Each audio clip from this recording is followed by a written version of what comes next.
अध्याय 5 कर्मयोग कृष्ण भावना भावित कर्म। अर्जुन ने कहा, हे कृष्ण, पहले आप मुझसे कर्म त्यागने के लिए कहते हैं और फिर भक्ति पूर्वक कर्म करने का आदेश देते हैं। क्या आप अब कृपा करके निश्चित रूप से मुझे बताएंगे कि इन दोनों में से कौन अधिक लाभप्रद है?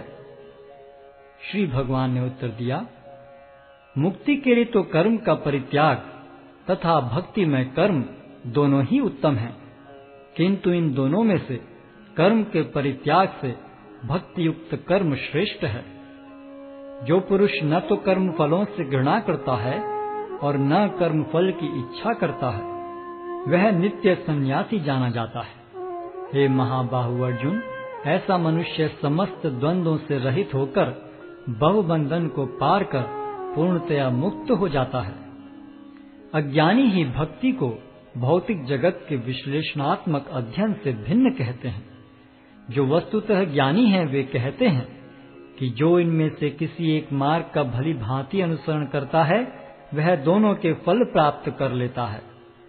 जो यह जानता है कि विश्लेषणात्मक अध्ययन द्वारा प्राप्त स्थान भक्ति द्वारा भी प्राप्त किया जा सकता है, और इस तरह जो सांख्य योग तथा भक्ति योग को एक समान देखता है वही वस्तुओं को यथारूप में देखता है।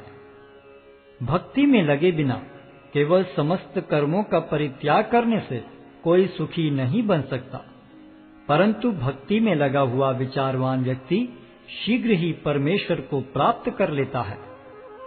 जो भक्ति भाव से कर्म करता है, जो विशुद्ध आत्मा है और अपने मन तथा इंद्रियों को वश में रखता है, वह सबों को प्रिय होता है और सभी लोग उसे प्रिय होते हैं। ऐसा व्यक्ति कर्म करता हुआ भी कभी नहीं बंधता। दिव्य भावनामृत युक्त पुरुष देखते, सुनते, स्पर्श करते, सूंघते, खाते, चलते फिरते, सोते तथा श्वास लेते हुए भी अपने अंतर में सदैव यही जानता रहता है कि वास्तव में वह कुछ भी नहीं करता। बोलते, त्यागते, ग्रहण करते या आंखें खोलते बंद करते हुए भी वह यह जानता रहता है कि भौतिक इंद्रियां अपने अपने विषयों में प्रवृत्त हैं और वह इन सब से पृथक है। जो व्यक्ति कर्म फलों को परमेश्वर को समर्पित करके आसक्ति रहित होकर अपना कर्म करता है, वह पाप कर्मों से उसी प्रकार अप्रभावित रहता है जिस प्रकार कमल पत्र जल से अस्पृश रहता है।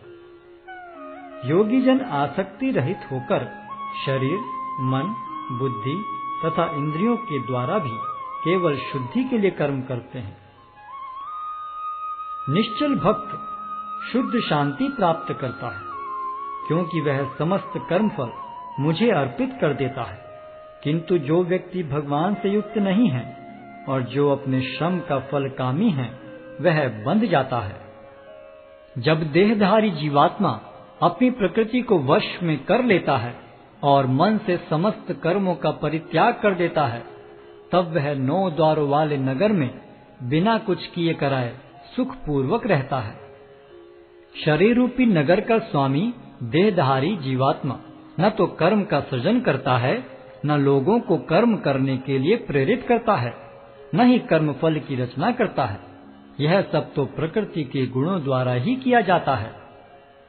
परमेश्वर न तो किसी के पापों को ग्रहण करता है न पुण्यों को, किंतु सारे देहधारी जीव उस अज्ञान के कारण मोहग्रस्त रहते हैं जो उनके वास्तविक ज्ञान को आच्छादित किए रहता है। किंतु जब कोई उस ज्ञान से प्रबुद्ध होता है जिससे अविद्या का विनाश होता है, तो उसके ज्ञान से सब कुछ उसी तरह प्रकट हो जाता है जैसे दिन में सूर्य से सारी वस्तुएं प्रकाशित हो जाती हैं। जब मनुष्य की बुद्धि, मन, श्रद्धा तथा शरण सब कुछ भगवान में स्थिर हो जाते हैं, तभी वह पूर्ण ज्ञान द्वारा समस्त कलमश से शुद्ध होता है और मुक्ति के पथ पर अग्रसर होता है। विनम्र साधु पुरुष अपने वास्तविक ज्ञान के कारण एक विद्वान तथा विनीत ब्राह्मण, गाय, हाथी, कुत्ता तथा चांडाल को समान दृष्टि से देखते हैं। जिनके मन एकत्व तथा समता में स्थिर हैं, उन्होंने जन्म तथा मृत्यु के बंधनों को पहले ही जीत लिया है। वे ब्रह्म के समान निर्दोष हैं और सदा ब्रह्म में ही स्थित रहते हैं। जो न तो प्रिय वस्तु को पाकर हर्षित होता है और न अप्रिय को पाकर विचलित होता है, जो स्थिर बुद्धि है, जो मोह रहित है और भगवत विद्या को जानने वाला है, वह पहले से ही ब्रह्म में स्थित रहता है। ऐसा मुक्त पुरुष भौतिक इंद्रिय सुख की ओर आकृष्ट नहीं होता, अपितु सदैव समाधि में रहकर अपने अंतर में आनंद का अनुभव करता है। इस प्रकार स्वरूप सिद्ध व्यक्ति पर ब्रह्म में एकाग्र चित्त होने के कारण असीम सुख भोगता है। बुद्धिमान मनुष्य दुख के कारणों में भाग नहीं लेता, जो कि भौतिक इंद्रियों के संसर्ग से उत्पन्न होते हैं। हे कुंती पुत्र, ऐसे भोगों का आदि तथा अंत होता है, अतः चतुर व्यक्ति उनमें आनंद नहीं लेता। यदि इस शरीर को त्यागने के पूर्व कोई मनुष्य इंद्रियों के वेगों को सहन करने तथा इच्छा एवं क्रोध के वेग को रोकने में समर्थ होता है, तो वह इस संसार में सुखी रह सकता है। जो अंतःकरण में सुख का अनुभव करता है, जो कर्मठ है और अंतःकरण में ही रमण करता है तथा जिसका लक्ष्य अंतर्मुखी होता है, वह सचमुच पूर्ण योगी है। वह पर ब्रह्म में मुक्ति पाता है और अंततोगत्वा ब्रह्म को प्राप्त होता है।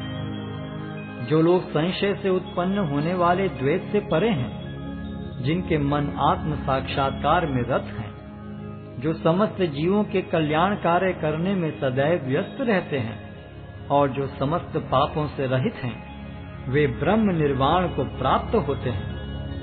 जो क्रोध तथा समस्त भौतिक इच्छाओं से रहित हैं, जो स्वरूप सिद्ध आत्म संयमी हैं और संसिद्धि के लिए निरंतर प्रयास करते हैं, उनकी मुक्ति निकट भविष्य में सुनिश्चित है।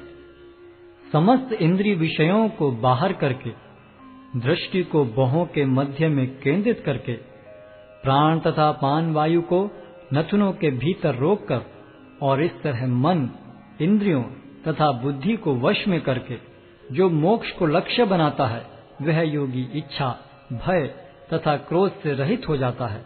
जो निरंतर इस अवस्था में रहता है, वह अवश्य ही मुक्त है। मुझे समस्त यज्ञों तथा तपस्याओं का परम भोक्ता, समस्त लोकों तथा देवताओं का परमेश्वर एवं समस्त जीवों का उपकारी एवं हितैषी जानकर मेरे भावनामृत से पूर्ण पुरुष भौतिक दुखों से शांति लाभ करता है।